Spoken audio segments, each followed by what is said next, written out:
तो हम लोग practical approach of thermal expansion देख रहे थे और पिछले इसमें हम लोग ने दो प्रैक्टिकल अप्रोच देखे। एक देखे थे बायोमेटालिक स्ट्रिप का और evaluation of loss and gain in time due to thermal expansion of wire. अब हम आगे बढ़ेंगे और अगला हमारा है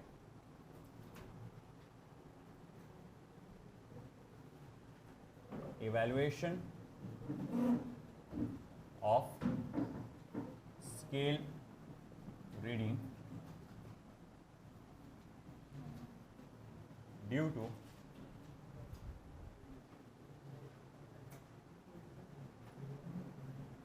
thermal expansion. Evaluation of scale reading due to thermal expansion. अब देखो, इमेजिन करो मेरे पास ये एक स्केल है। सब लोग इधर ध्यान दें बेटा, ये एक स्केल है और मैं ये स्केल पर कुछ वैल्यूज़ बना रहा हूँ। 1 2 3 4 5, 1 2 3 4 5, 1 2 3 4 5, 1 2 3 4 5। ठीक है, ये दूसरा एक ऑब्जेक्ट रखा गया है जिसकी वैल्यू इस स्केल की मदद से आप नाप रहे हैं। ये एक ऑब्जेक्ट है। इस ऑब्जेक्ट की लंबाई जो है x सेंटीमीटर या x यूनिट्स करके बोलूँगा मैं, यूनिट्स बोलना ज़्यादा बेटर रहेगा, x यूनिट्स है। इस ऑब्जेक्ट की लंबाई, असल लंबाई क्या है, x यूनिट्स है। अभी फ़िलहाल हमारी जो स्केल है वो x करके एक वैल्यू है वो बता रही है जो कि ट्रू वैल्यू है। तो ये आपका पहला कंडीशन है जहाँ पर स्केल रीडिंग, मैं स्केल रीडिंग को SC से दूंगा, is equals to true value. यानी क्या है, स्केल वही वैल्यू बता रहा है, रीडिंग बता रहा है जो कि उसकी असल वैल्यू है। ये जो ब्लॉक था उसकी लंबाई कितनी थी, x यूनिट्स, और स्केल भी कितनी बता रहा है, x यूनिट्स बता रहा है। मतलब सब सही चल रहा है। मगर अभी इमेजिन कर लो कि हुआ यहाँ पर ये कि यहाँ टेम्परेचर अचानक से बढ़ गया, टेम्परेचर अचानक से बढ़ गया। थोड़ी देर के लिए ऐसा समझो कि ये जो ऑब्जेक्ट है वो ऐसे मटेरियल से बना था जो कि कुछ एक्सपांड नहीं होता ऑन इंक्रीजिंग टेम्परेचर। तो ये तो एक्सपांड होने वाला नहीं है। हाँ, मगर स्केल जो है एक मेटल से, स्टील की मेटल से बनी हुई थी, मगर स्केल क्या हो जाएगी, टेम्परेचर बढ़ने की वजह से एक्सपांड हो जाएगी। तो अब मैं क्या देखता हूँ कि यहाँ सेकेंड सिचुएशन में क्या होता है। फिर से ये स्केल है, हमने ये देखा कि स्केल की वैल्यू अब ऐसी आएगी, 1 2 3 4, ज़्यादा ही फैल गया, 3 4 5, 1 2 3 4 5, 1 2 3 4 5, 1 2 3।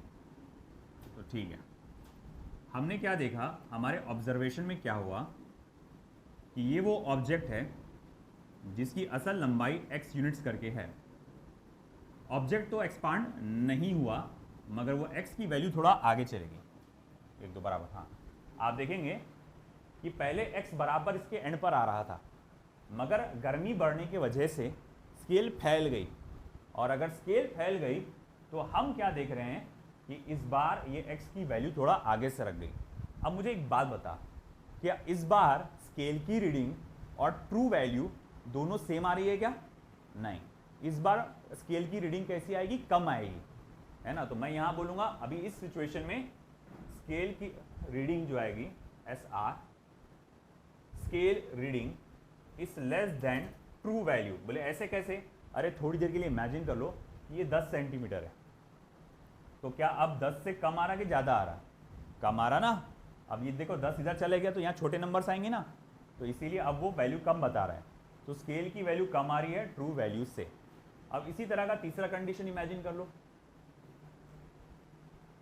तीसरी कंडीशन में क्या हो रहा है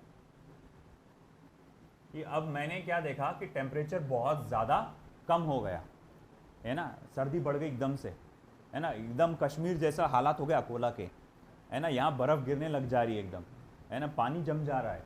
तो अब सिचुएशन में क्या है, ऐसे इमेजिन कर लो, है ना। और आज बता सकता कोई मुझे कि अकोला और नागपुर इतना गर्म क्यों होते हैं? उसी दिन मैंने ऑफिस में बैठे ये सुना, है ना, और मैं वही बोला कि चलो बात करते हैं इनसे। इंडिया ये है इस तरह से, दिस इज श्रीलंका, इक्वेटर यहां से जाता है, इक्वेटर तो यहां से जाता है, तो क्या हम इंडिया के बाहर रहते क्या?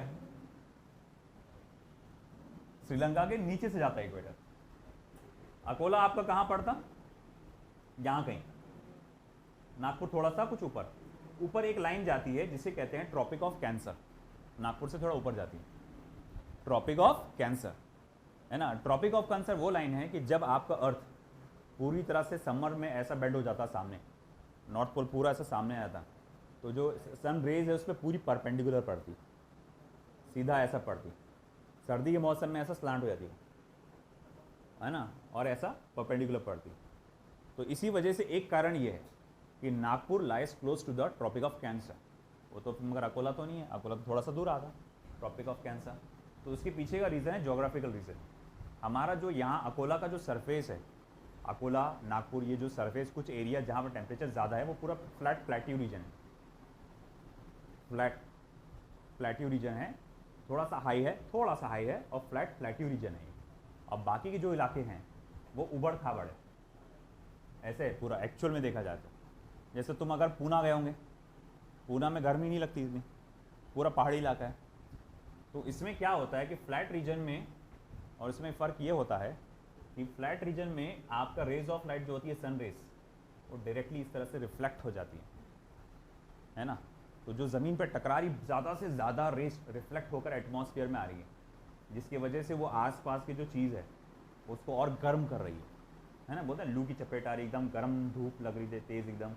और वहीं अगर मैं कहूँ पहाड़ी इलाकों में तो वो एब्जॉर्ब हो जाती है, एब्जॉर्प्शन की वजह से वहाँ पर हीट इतनी ज़्यादा नहीं जनरेट हो पाती, और यहाँ पर बहुत ज़्यादा हीट जनरेट हो पाती है। That's the actual reason. आगे कहीं मत बोलना कि भैया इक्वेटर है करके अकोला में से दूर दूर तक के नहीं है इक्वेटर, है ना। खैर, और एक बार इस दिन वो भी पढ़ा था, सुना था मैंने इलेक्ट्रोमैग्नेटिक वेव्स के बारे में। बोले टोपी क्यों पहनते हैं, बॉडी में से बोले इलेक्ट्रोमैग्नेटिक वेव्स बाहर निकलती। Electromagnetic waves does not require medium to travel, है ना। वो आपकी टोपी को चीर के इजीली जा सकती है ना, ऐसा कुछ कंसेप्ट नहीं है उसका। इलेक्ट्रोमैग्नेटिक वेव्स का है ना, और पहली बात तो बॉडी में ब्रेन में से कैसे जनरेट होंगी, अगर हो भी जा रही, इमेजिन कर लो हो भी जा रही है थोड़ी बहुत, है ना, वो न्यूरॉन्स की एक्टिविटी से थोड़ा बहुत हो भी जा रही है। ऐसा कुछ नहीं है कि भाई आपका जो है ब्रेन को मतलब वो ना जाए, एस्केप ना हो इसीलिए रखो, ऐसा कुछ भी नहीं है ना। वो ऐसा कोई कपड़ा अपना सादा सा इलेक्ट्रोमैग्नेटिक वेव्स को नहीं रोक सकता। आगे जब चैप्टर पढ़ेंगे आप, चैप्टर ये इलेक्ट्रोमैग्नेटिक वेव्स करके आप NCERT 12 में, आप खुद हंसेंगे, बोलेंगे कुछ भी, है ना, कपड़ों में से जा रही है आर पर। तो अब ये एक है, हाँ ये एक रीज़न हो सकता है जहाँ मेरा मानना है कि सारी चीज़ों का जोग्राफिक से काफ़ी लेना देना है। जैसे कि अरब में जो कहा जाएगा गर्मी बहुत होती है ना, तो वहाँ वो लोग सर ढाक के रखते हैं कि ताकि वो डायरेक्ट धूप ना पड़े। तो वो लोग वहाँ पर साफ़ा बांधते थे, पगड़ी बांधते थे ज़्यादा, है ना। राजस्थान में भी आप देखेंगे वो एक ट्रेंड है, राजस्थान के इलाकों में। इधर साउदर्न साइड में, उस साइड में इतना जहाँ पहाड़ी इलाका है, जहाँ वहाँ ट्रेंड नहीं है ये आपको कहाँ मिलेगा, जहाँ रेगिस्तान है वहाँ पे। तो फिर वो लोग क्या करते थे, वहाँ पर अपने सर को गर्मी से बचाने के लिए पगड़ी बांधते थे, है ना, और वो उनको गर्मी से बचाता था, वो एक रीज़न था। तो वो एक जोग्राफिकल कहा जाएगा कल्चर है वो जो चलता गया, फिर बाद में उसको ऑनर का प्रतीक माना गया, है ना। वो पगड़ी को भी ऑनर की तरह माना गया उसको, कि ये एक ऑनर की तरह है करके। फिर इसी वजह से फिर वो ट्रेंड आया चल के कि भाई जब आप किसी ऐसा रिस्पेक्ट के लिए जाते हैं तो उसके सर पे ऐसा पगड़ी जैसा कुछ रखते हैं, ढाक के रखते हैं, है ना। तो फिर वो चलते चलते आया वो कल्चर। आज भी जैसे हम लोग जानते हैं कल्चर में मानते हैं, है ना, जो हमारा भी कल्चर है और इंडियन कल्चर भी है कि जैसे गर्ल्स में अक्सर कोई बुजुर्ग आए, कोई आया तो आप बोलते कि ऐसा घूंघट डालो, गर्ल्स में ऐसा बोलते हैं ना, ऐसा। अब घूंघट तो नहीं, आप बोलेंगे क्या बोलेंगे उसको, सर पे दुपट्टा रखो एटलीस्ट, ऐसा बोलते हैं। तो भाई अब ऐसा है, लड़के तो घूंघट डाल के बैठ नहीं सकते, तो उनके लिए बोला जाता है कि भाई सर पे सर टोपी जैसा रखो। एक मेरा ये पर्सनल मानना है, ऐसा कुछ होगा करके, है ना। इसका और दूसरा साइंटिफिक फ़ायदे हो सकते हैं लिटरली। आपके ये यहाँ पर जो है इसको जो प्रेस करता है वो जब आप पहनते हैं तो ये नर्व्स को जो प्रेस कर देता है वो, तो शायद अगेन मैं कह रहा हूँ शायद आई एम नॉट ऑथेंटिक, मैंने इस पर कोई रिसर्च नहीं किया, ना मैंने किसी का रिसर्च सुना, तो शायद उससे कुछ फ़र्क पड़ता होगा। फ़ायदे ज़रूर होंगे, मैं ये नहीं बोल रहा फ़ायदा नहीं है, मगर एक्चुअल कुछ अलग तरीके से होगा। इलेक्ट्रोमैग्नेटिक वेव्स का उसमें कोई लेना देना नहीं है ना। क्यों भाई, इसलिए मैं ये चीज़ें इसलिए बोल रहा कि देखो आगे जाके जैसे आप माशाल्लाह से कई लोग आप में से हाफिज़ बन रहे हैं, है ना। ख़ास तौर से मैं ये चाहता हूँ कि हाफिज़ लोगों को ये जो जाके मस्जिदों में जो बयान देते हैं, जमातों में बयान देते हैं आप लोग, तो आप ऑथेंटिक बात बोलो, है ना। कुछ भी ऐसी बात ना बोलो कि जो पकड़ में आ जाए, है ना। आप मतलब ऐसा है आधा नॉलेज रखते हैं, आप जाके बोल देते हैं बड़े से कॉन्फिडेंटली, बाद में कोई नॉलेजेबल पर्सन आपकी बात को पकड़ लेता है, फिर आपको पाखंडी ढोंगी वो बनाना चालू कर देता है। हालांकि आपके सारे अमाल सही है, आपकी नीयत भी सही थी, ऐसा कुछ गलत नीयत नहीं थी, मगर आपने हाफ नॉलेज को आगे कन्वे कर दिया, है ना। जैसे फॉर एग्जांपल मैंने पहले भी बोला कि मैंने यूट्यूब पे एक मौलाना का बयान सुना, है ना, कि भाई पूरी दुनिया, सूरज क्या है, अर्थ के तरफ रिवॉल्व होता है ना। ऐसा यूट्यूब पे एक मौलाना है और बहुत मशहूर है, मैंने उनका बयान सुना, तो उन्होंने किसी ने उनको बोला कि मगर साइंटिफिकली ये प्रूवन है कि सूरज अर्थ के अतराफ रिवॉल्व नहीं होता, तो बोले नहीं कुरान में लिखा है तो वो सही है। तो मुझे ऐसा लगा कि भाई कैसा कि शायद उन्होंने कुरान को और साइंस को प्रॉपर तरीके से मैच नहीं कर पाए, देख नहीं पाए, क्योंकि उसमें क्या लिखा हुआ है, कुरान शरीफ की जो आयत है ये कहती है कि सूरज और चांद अपने अपने ऑर्बिट में है ना। कहीं ये नहीं लिखा हुआ है कि सूरज अर्थ के अतराफ रिवॉल्व हो रहा है, उन्होंने कहा है अपनी अपनी ऑर्बिट में, है ना। तो वो था चांद अर्थ के अतराफ रिवॉल्व कर रहा और सन गैलेक्सी के सेंटर के अतराफ रिवॉल्व कर रहा। तो उन्होंने सिर्फ इसी को कोट करके इधर लगा दिया, क्योंकि पुराने लोग ये मानते थे और अभी तक जा रहे ऐसे कई लोग हैं। तो मैंने कुछ देखा कि कुछ जो कहा जाएगा ना समझ लोग जो है, और कुछ जो एक्सट्रीमिस्ट लोग हैं दूसरे उसके अंदर, वो क्या कर रहे हैं, इस छोटे से कोट को उठा के अपने मतलब पूरा क्या कहें ह्यूमिलेट कर रहे हैं इस्लामिक रिलीजन को। देखो कुरान शरीफ में ये लिखा हुआ है, अभी गलत हो गया ना, ये गलत आधा नॉलेज आपने परोस दिए, आपने गलती कर डाले ना इतना बड़ा। अब आप जो मतलब हर कोई जो एक अधूरा जो बंदा देखेगा यूट्यूब पे वो क्या बोलेगा कि भैया इस्लाम में तो प्रॉपर नॉलेज है ही नहीं इस चीज़ की लेकर। तो इसीलिए आप जो भी है ना प्रॉपर नॉलेज रखो, गलत नॉलेज मत रखो। कभी ये मत बोलना कि इलेक्ट्रोमैग्नेटिक वेव चले आती इधर से या कुछ ऐसा रीजन है। एक्चुअल रीजन उसका रिसर्च करो कि क्या है उसका फ़ायदा और वही बोलो, और अगर नहीं मालूम तो उसके बारे में ऐसा कुछ बोलना नहीं। आप लोग खास तौर से हाफिज़ लोग और दूसरे लोग जो आप मतलब जमातों में जाते हैं ये सारी चीज़ों को। तो खैर हम बात लौट के आते हैं अपने टॉपिक पर। तो हम लोग ने क्या देखा कि आप अगर मान लो थोड़ी देर के लिए मैं बात ये कर रहा था कि अकोला में बर्फ़ गिरने लग जाए, है ना, अकोला का टेम्परेचर कश्मीर जैसा हो जाए, और अब ये स्केल जो है जो एक्सपांड हुई थी वो क्या हो जाएगी, कॉन्ट्रैक्ट हो जाएगी। तो अब ये जो आपके जो लाइनें हैं जो दूर दूर चले गए थे अब वो और करीब करीब आ जाएंगे।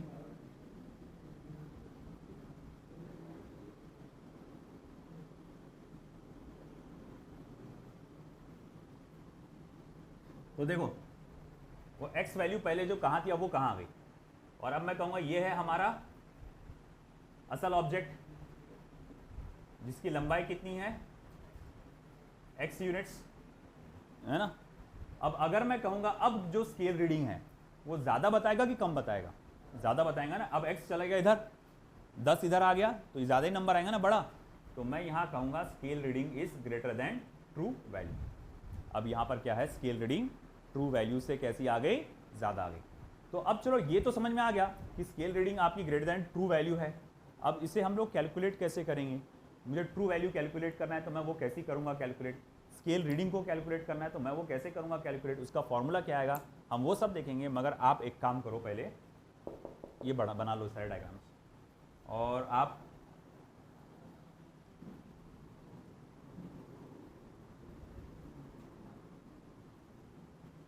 at normal temperature theta, at temperature greater than theta, at temperature less than theta।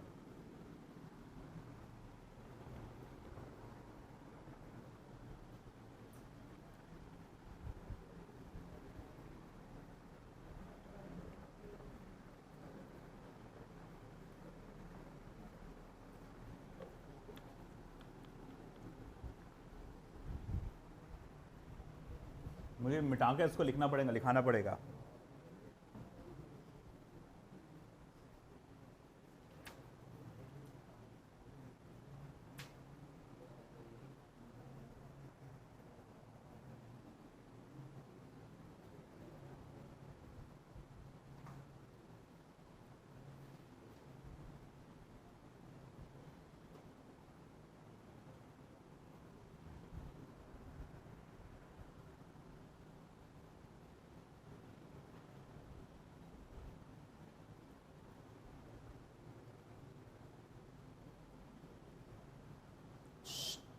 बातें नहीं,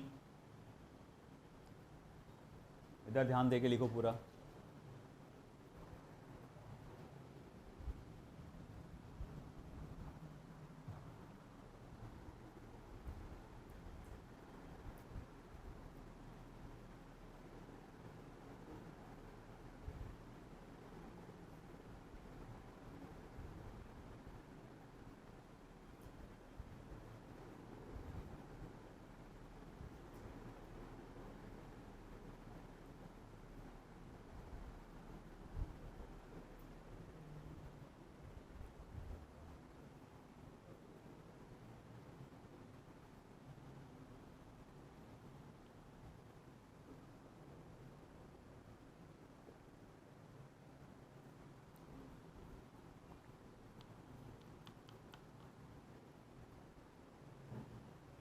पहला हो चुका है सबका।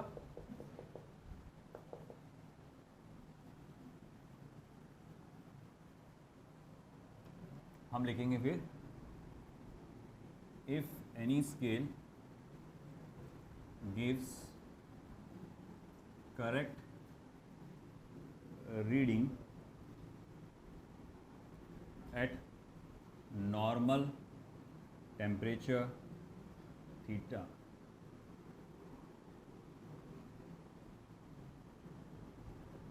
and if the temperature of surrounding increases, the scale will expand. The scale will expand. As a result, the scale will give value less than correct value, less than correct value। मैं यहाँ ऐसे लिख देता हूँ, that is SR यानी scale reading is less than true value।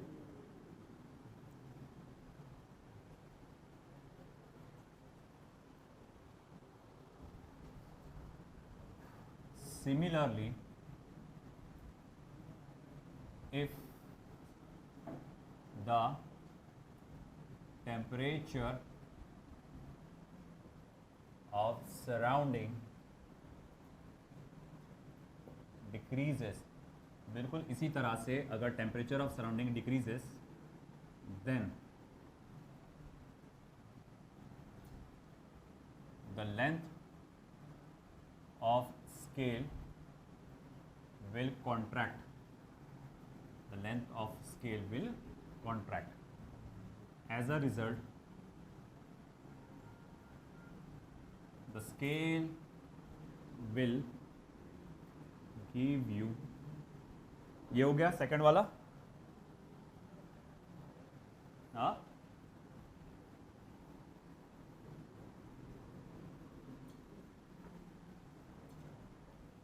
will give you the value greater than correct value, that is scale reading is greater than true value।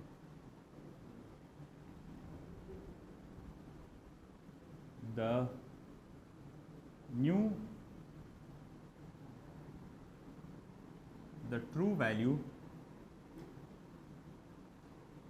in accordance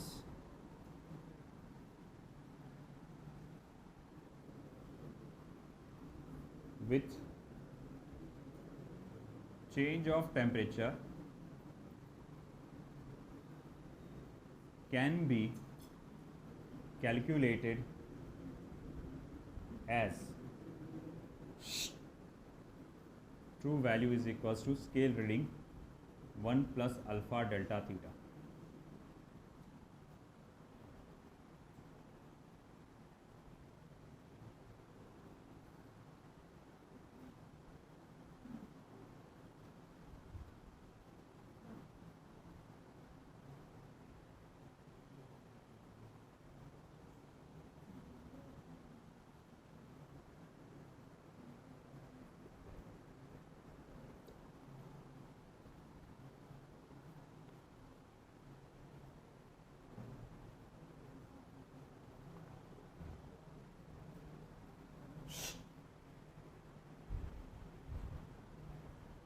बातें नहीं.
शुरू हुआ.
Effect of temperature on thermal stress in a rigidly fixed rod.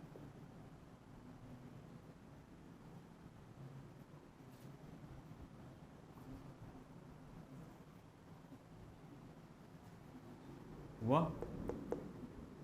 पहला इधर का part हो चुका है, फर्स्ट कॉलम सभी का.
हो गया उधर का?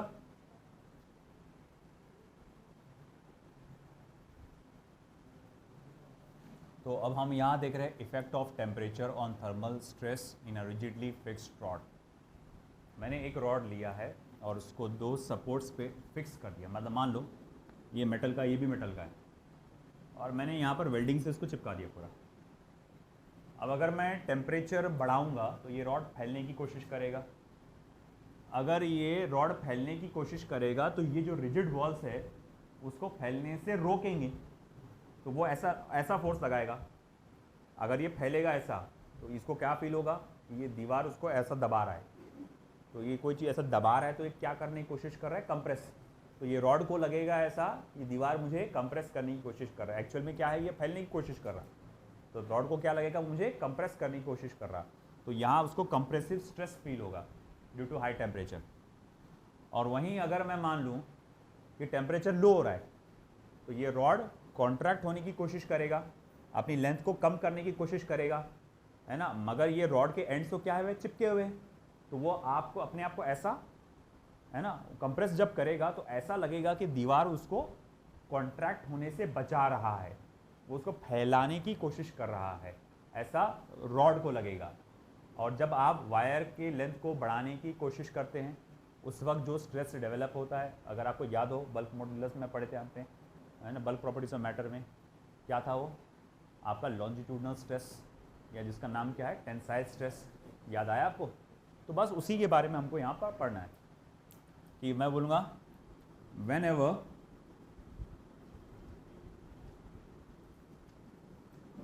a rod is fixed rigidly between two walls such that the wall will prevent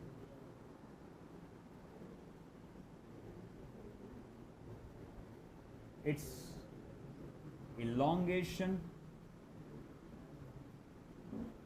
or contraction, then I think इधर का हो चुका है सभी का, ये वाला पार्ट सभी का हो चुका है I think.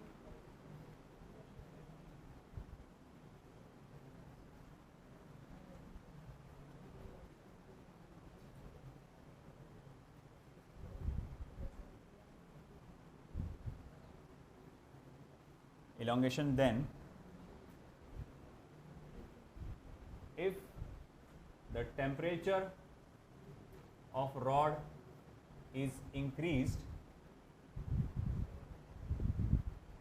it will try to expand, वो expand होने की कोशिश करेगा, है ना। if the temperature of the rod is increased, it will try to expand. As a result, the wall will apply compressive stress to prevent its elongation, जिसके वजह से मैं ये कहूँगा वॉल क्या करेगा, उस पर कंप्रेसिव स्ट्रेस लगाएगा ताकि उसका इलोंगेशन से वो बच सके। सिमिलरली, बातें करने की कोई ज़रूरत नहीं है Ahmad. Similarly, if the temperature of rod is decreased, इसी तरह से अगर temperature of rod decrease होता है, it will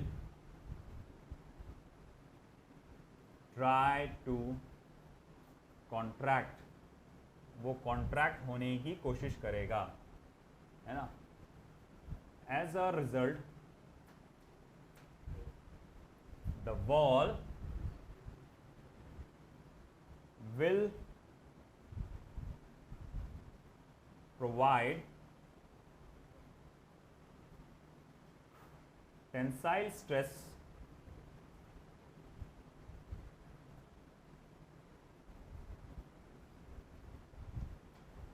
to prevent its contraction, जिसके वजह से रॉड क्या करेगा, टेंसाइल स्ट्रेस लगाएगा उसके कॉन्ट्रैक्शन से उसको बचाने के लिए। Both of these thermal stress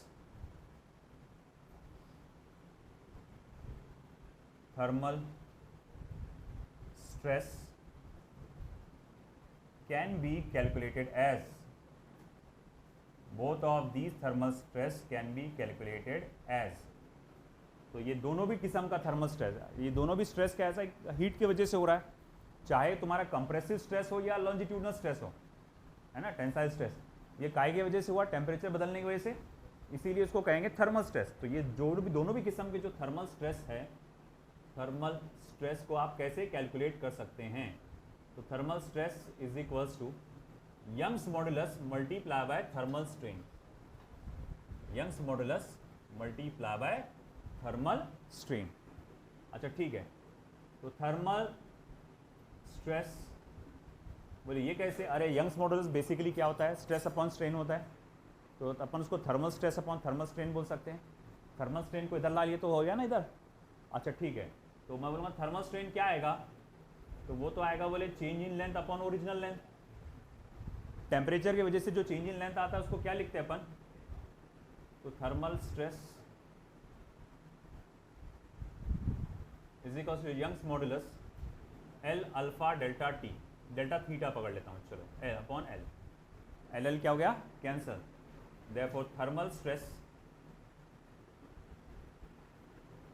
is equal to Y alpha delta theta.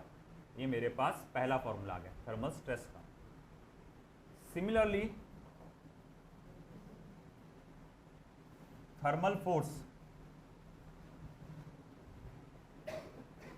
Acting on the rod of cross section capital A is, तो मैं अगर कहूंगा कि इस रॉड पे थर्मल फोर्स कितना लग रहा है, आपने क्या बोले थर्मल स्ट्रेस, तो थर्मल फोर्स क्या होगा, अरे वेरी सिंपल, थर्मल स्ट्रेस असल में होता क्या है, थर्मल स्ट्रेस इज आपका फोर्स अपॉन एरिया, तो एरिया को इधर लेके चले जाओ, जो ए क्या है, area of cross section of the rod, तो F is equals to Y alpha delta theta into A, ये मेरे पास फॉर्मूला आ जा रहा है थर्मल फोर्स का।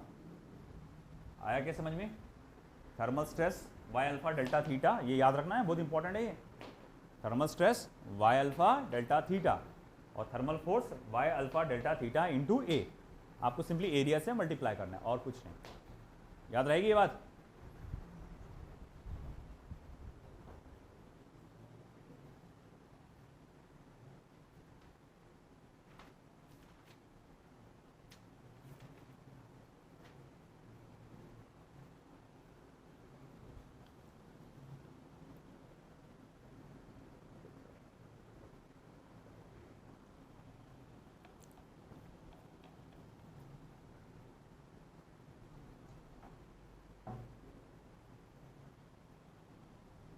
लेफ्ट साइड का हो चुका है सभी का, किसी का बाकी है,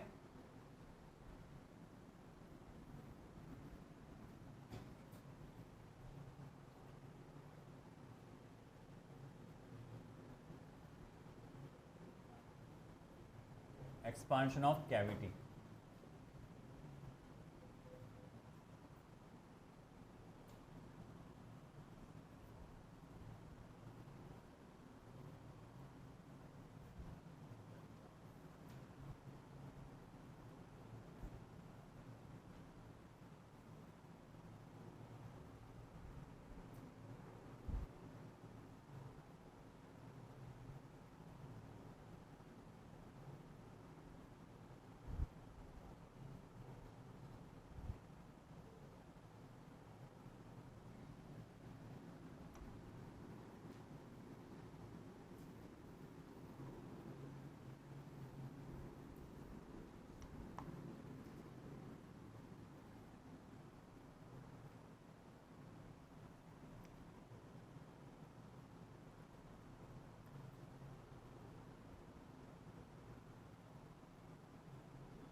हुआ?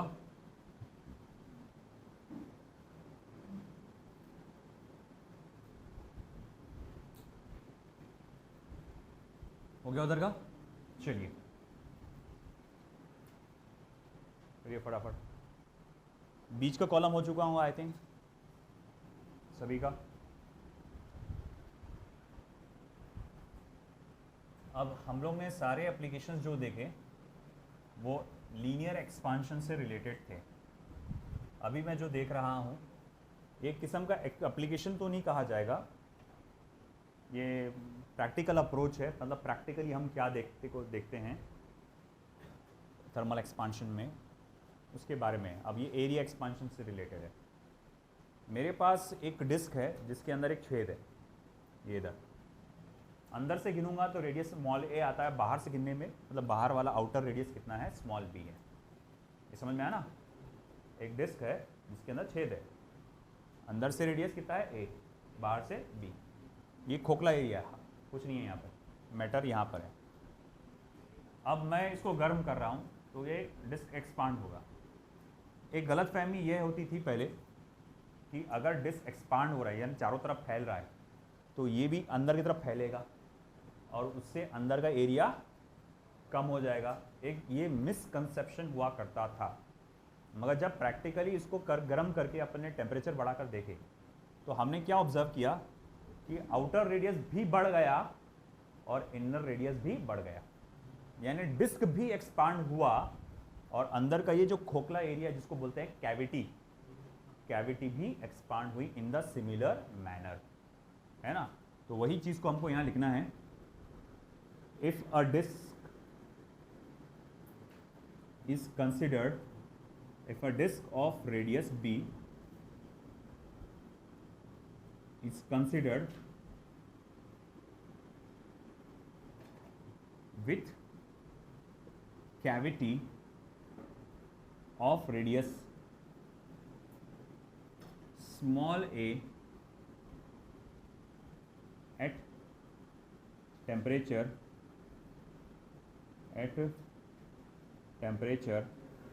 capital T, then it is assumed that it is wrongfully assumed that on increasing temperature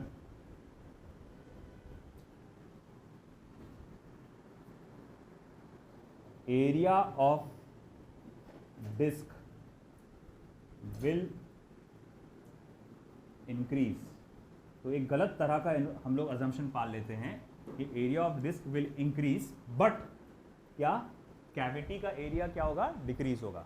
but cavity area of cavity will decrease, है ना? ये गलत हो गया, ये रॉन्गफुली अज्यूम दैट बोला, लिखा है ना मैंने, हमने गलत अंदाजा लगाया इस बात का कि भाई एरिया ऑफ डिस्क तो इंक्रीज हो जाएगा मगर एरिया ऑफ कैविटी कम हो जाएगा। Practically it was observed that the cavity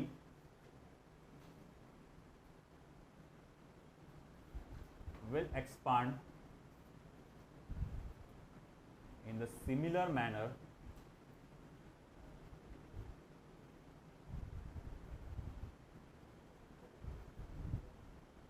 of the disk, in the similar manner of the disk, ठीक है ना? तो cavity will expand in the similar manner of the disc.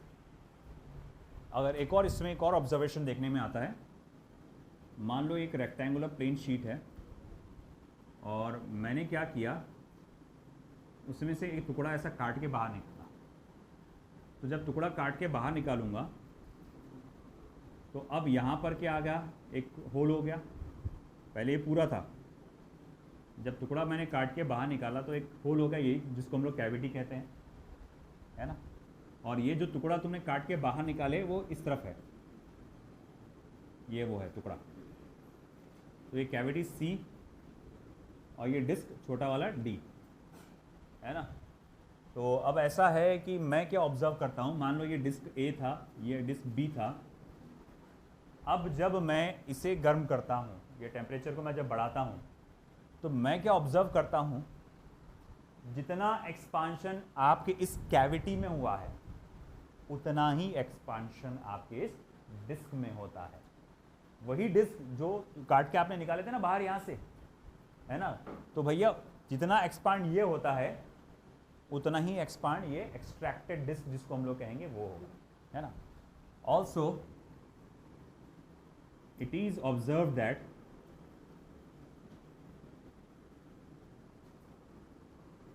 when a disk is extracted from a plain metal sheet,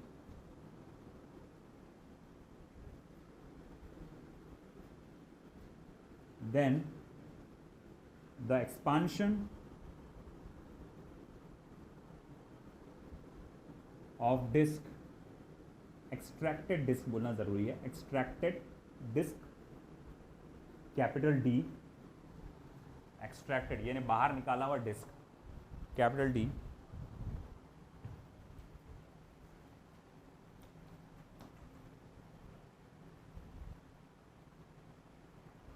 extracted disk bracket में लिखना capital D is similar to the cavity capital C. तो ये cavity के अंदर जो होगा expansion same होगा जो कि आपके डिस्क में होगा।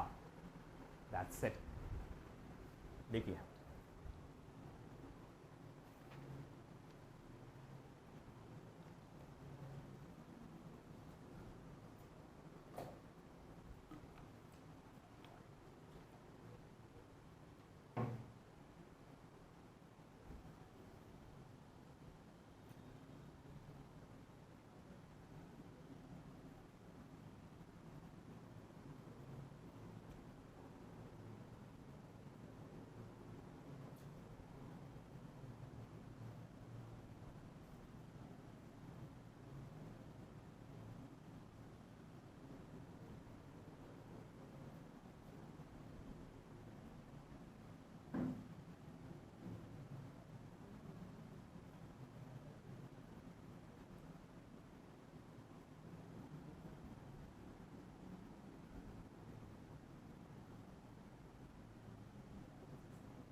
चलिए करिए जल्दी से।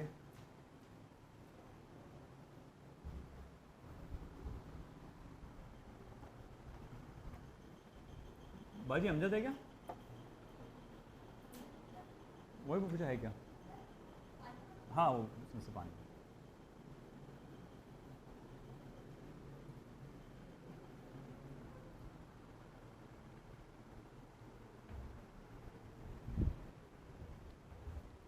चलो हुआ बेटा? आई थिंक पहला कॉलम सभी का हो चुका होगा।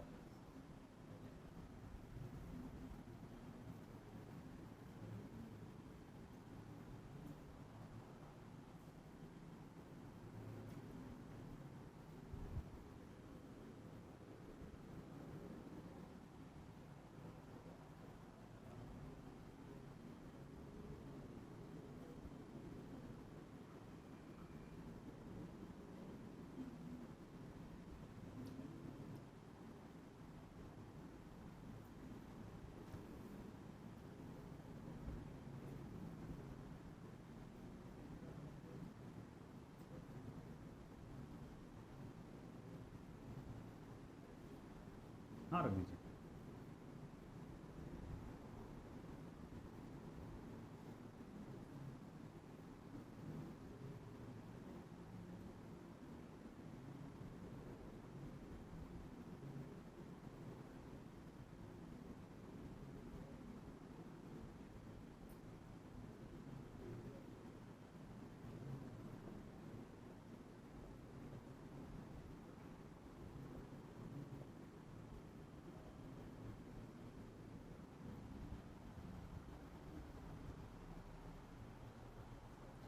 इसमें अक्सर ये पूछा जाता है, एग्जाम्पल आप मॉड्यूल में भी देखेंगे, एक एग्जाम्पल ऐसा दिया हुआ है कि एक ट्रक ड्राइवर ने अपनी टैंक जो है पूरी तरह से फुल कर दिया, पूरी तरह से फुल कर दिया, फुल बोले तो पूरा आखिर तक के भर दिया उसने। टेम्परेचर बढ़ गया गर्मी के मौसम की वजह से, है ना, जिसके वजह से अंदर का जो फ्लूइड है यानी पेट्रोल वो भी एक्सपांड हो रहा है और जिस वेसल में है वो भी एक्सपांड हो रहा है। मगर ऐसा है कि जो लिक्विड है उसका कोएफिशिएंट ऑफ वॉल्यूमेट्रिक एक्सपांशन वो ज़्यादा होता है, यानी सिंपल वो ज़्यादा एक्सपांड करेगा, तो जिसकी वजह से थोड़ा सा पेट्रोल ओवरफ्लो होकर गिर जाएगा। पेट्रोल जो कहा जाएगा, फ्यूल जो है ओवरफ्लो होकर एक्सपांड हो रहा ना वो, तो गिर जाएगा। तो वो कुछ एक वैल्यूज़ देकर पूछता है कि बताओ कितना पेट्रोल ओवरफ्लो होकर नीचे गिर जाएगा। तो ये अपने को इस तरह के क्वेश्चंस आते हैं और वो हमें इसी चीज़ के कंसेप्ट की मदद से सॉल्व करना है। अब कैसे सॉल्व करेंगे देखिए इधर, आप इमेजिन करो कि आपके पास एक वेसल है, सर्टेन लिक्विड से उसको आपने भर के रखा up to its brim. Brim मतलब कि पूरा यहाँ किनारे तक भर दिया, बोलते हैं ना हलक तक भर दिया पूरा ऐसा, तो पूरा उसको भर के रख दिया आपने। अब ऐसा है कि आप यहाँ से अब उसको हीट करना स्टार्ट कर रहे हैं थ्रू अ बर्नर। अब जब उसे आप हीट करना स्टार्ट कर रहे हैं, the liquid also expands and the vessel also expands, दोनों के दोनों एक्सपांड होंगे। समझ में आई बात? ये दोनों फैलेंगे ना, लिक्विड भी एक्सपांड होगा, वेसल भी एक्सपांड होगा, दैट्स करेक्ट। अगर लिक्विड का एक्सपांशन 2 लीटर हुआ है, यानी लिक्विड 2 लीटर बढ़ गया वॉल्यूम में, याद होगा शायद आपको मालूम होगा वॉल्यूम को लीटर्स में नापा जाता है। कभी भी आप गाड़ी की जो डिक्की का साइज़ है आपने देखा हमेशा वो लीटर्स में बताई जाती है ना, तो वॉल्यूम का एक यूनिट होता है लीटर्स। तो जैसे कि हम कहेंगे कि आपके लिक्विड का वॉल्यूम 2 लीटर बढ़ गया और वेसल का वॉल्यूम भी 2 लीटर बढ़ गया, वेसल का वॉल्यूम भी 2 लीटर बढ़ गया, है ना, तो आपको पता भी नहीं चलेगा कि ये लिक्विड एक्सपांड हुआ था। क्योंकि मान लो आप यहाँ लगा के गए बर्नर, थोड़ी देर आए, आधा घंटा आप बाहर बातें करते खड़े रहे, तो वापस आए तो आपने देखा कि भैया ये अभी भी लिक्विड जो है उसके हलक तक, बोलेंगे ब्रिम तक भरा हुआ है ना। मैं फिर उसके बीच में नतीजा क्या निकालूंगा, अरे ये तो एक्सपांड ही नहीं हुआ, ये तो एक्सपांड ही नहीं हुआ। अब इसका मतलब क्या हुआ कि भैया आप सोच के चल रहे हो कि इसका एक्सपांशन नहीं हुआ, मगर एक्चुअल में इसका एक्सपांशन हुआ। उसका जो अपरेंट एक्सपांशन था, अपरेंट एक्सपांशन क्या होता है मैं आपको बता दूं। अपरेंट एक्सपांशन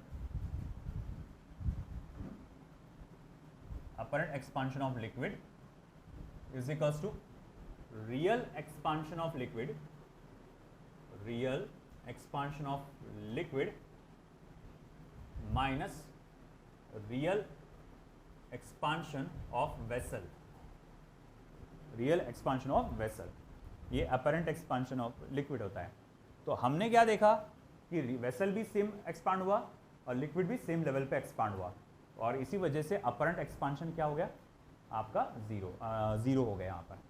अब मान लो कि यहाँ पर ऐसा हुआ कि जब मैंने वापस से उसको गर्म किया, मैंने ये देखा कि भैया आपका 1 लीटर पानी या जो भी लिक्विड था वो ओवरफ्लो होकर चला गया, है ना, 1 लीटर पानी ओवरफ्लो होकर चला गया।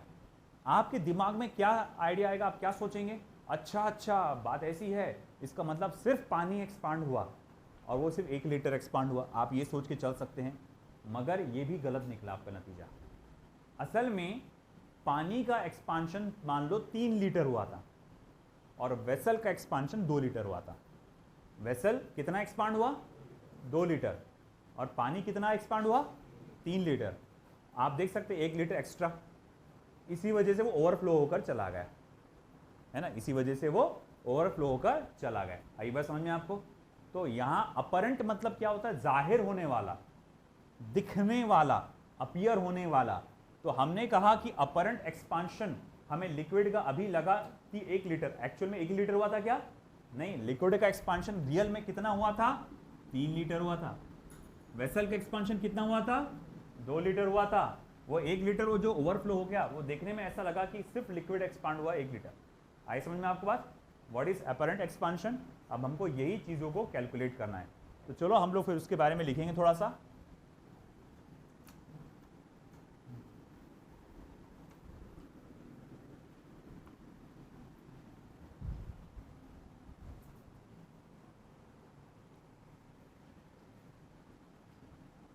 Consider a vessel filled with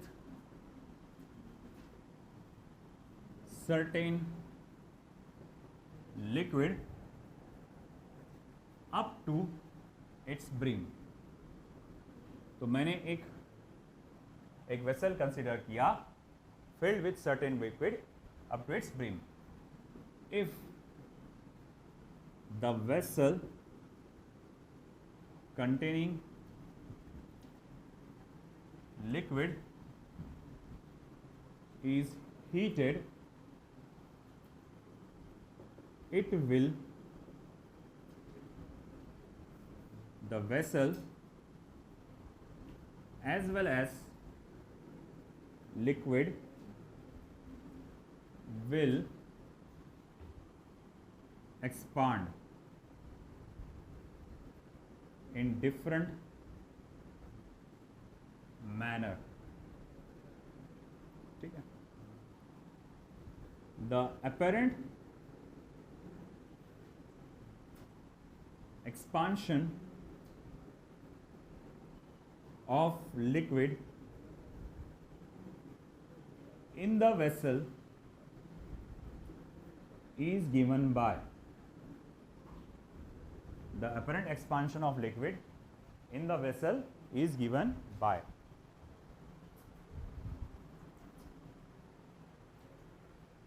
तो फिर ये फॉर्मूला पूरा लिखना, वो EXP मत लिखना, पूरा लिखना। Apparent expansion of liquid is equals to real expansion of liquid, है ना? ठीक है। अब अपरेंट एक्सपांशन यानी डेल्टा VA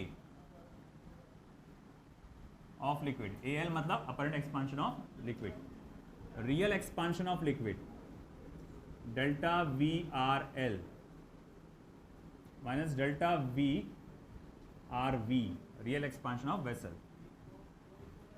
अब डेल्टा VAL क्या है? चेंज इन वॉल्यूम क्या होता है ना? वो gamma multiply by original volume into delta theta, ये होता है ना चेंज इन वॉल्यूम का फॉर्मूला। तो अपरेंट एक्सपांशन ऑफ लिक्विड, तो अपरेंट चेंज ऑफ वॉल्यूम क्या होगा? Apparent coefficient of apparent volume, coefficient of liquid into original volume of liquid into delta theta. या फिर एक काम करता हूँ, अभी का सिर्फ ये लिखता हूँ मैं, delta VRL is equals to आपका original volume of liquid gamma of liquid delta theta minus original volume of vessel gamma of vessel into delta theta. देखो शुरुआत में दोनों का तो वॉल्यूम सेम था ना, शुरू में क्या पूरा जितना वेसल का साइज है उतना ही पानी भरा हुआ है ना, लिक्विड भरा हुआ है, तो वॉल्यूम दोनों का सेम है, ओरिजिनल वॉल्यूम दोनों का सेम है, टेम्परेचर दोनों का एक साथ बढ़ा ना, एक जैसा बढ़ा, तो डेल्टा थीटा भी दोनों का सेम है। फर्क सिर्फ किसका है? मटेरियल का, ये लिक्विड से है, ये मेटल से बना हुआ है, तो इसीलिए सिर्फ गैमा की वैल्यू अलग है। तो V0 gamma liquid minus gamma V into delta theta. तो ये एक फॉर्मूला आया आपका अपरेंट चेंज इन लिक्विड का। This is equation number 1। ये फॉर्मूला आपको क्या देगा? ये आपको फॉर्मूला बताएगा कि कितना लिक्विड ओवरफ्लो हुआ, है ना? ये फॉर्मूला बहुत इंपॉर्टेंट है। ये आपको ये बताएगा कि किसी वेसल में से कितना लिक्विड ओवरफ्लो हुआ। तो अगर आप ओरिजिनल वॉल्यूम डालो, gamma of liquid, gamma of vessel डालो, है ना, तो आप ये कैलकुलेट कर सकते हो। अक्सर ये होता है कि वेसल का अल्फा दिया हुआ रहता है, तो मैं बोलूँगा if gamma V is equals to 3 times of alpha, है ना। आपको कई बार कोएफिशिएंट ऑफ लीनियर एक्सपांशन दिया होता है वेसल का, लिक्विड का नहीं दे सकता, क्योंकि लिक्विड में हमेशा सिर्फ वॉल्यूम एक्सपांशन होता है, उसमें कभी भी लीनियर एक्सपांशन नहीं होता है, इसीलिए सिर्फ वेसल का देगा। तो उसने कोएफिशिएंट ऑफ लीनियर एक्सपांशन किसका दिया? वेसल का दिया। तो मैं बोलूँगा apparent change in volume of liquid ये apparent change in volume of liquid क्या आएगा, V0 gamma L minus 3 times of alpha V। Vessel डाल देता, नहीं तो वॉल्यूम समझेंगे, alpha vessel into delta theta, equation number 2। Okay, फिर हम जानते हैं डेल्टा VAL क्या है, यानी अपरेंट चेंज इन लिक्विड को क्या लिख सकते हैं आप, V0 gamma apparent into delta theta. क्योंकि आप इसको ऐसा लिख सकते हैं, मैं इधर लिख लेता हूं, तो आप लिख सकेंगे therefore V0 gamma apparent into delta theta is equals to V0 gamma L minus gamma vessel into delta theta.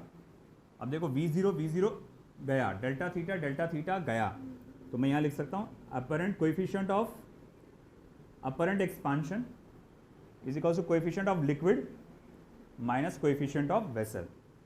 Okay, ये हमारे पास बेसिक फॉर्मूला आ जाएगा। एक और equation number 3, sorry not 4, equation number 3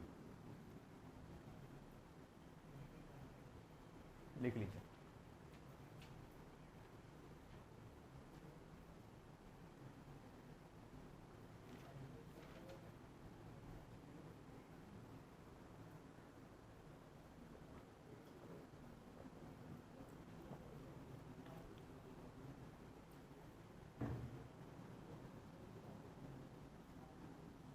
कभी आपको लिक्विड का कोएफिशिएंट ऑफ वॉल्यूम एक्सपांशन दिएगा और वेसल का देगा और अपरेंट कोएफिशिएंट ऑफ एक्सपांशन पूछ सकता है, या ये देकर दोनों गैमा L पूछ सकता है, तो ये एक फॉर्मूला और बनता है यहाँ पे। मगर हमारा मेन जो है 1 और 2 काम के हैं, न्यूमेरिकल्स जो आएंगे आपको 1 और 2 पे बेस्ड रहेंगे ज़्यादातर। ठीक है, तो सर के लेक्चर का टाइम हो गया, क्योंकि छोटा सा एक पॉइंट बचा ही है इसका भी एक्सपांशन ऑफ गैसेस, कोई बात नहीं, कल देख लेंगे, और कल न्यूमेरिकल्स भी स्टार्ट कर देंगे इंशाल्लाह इसके। कल है ना mechanical properties of solid plus fluid जो रह गया था पिछला, जो पिछले इस पे रह गया था वही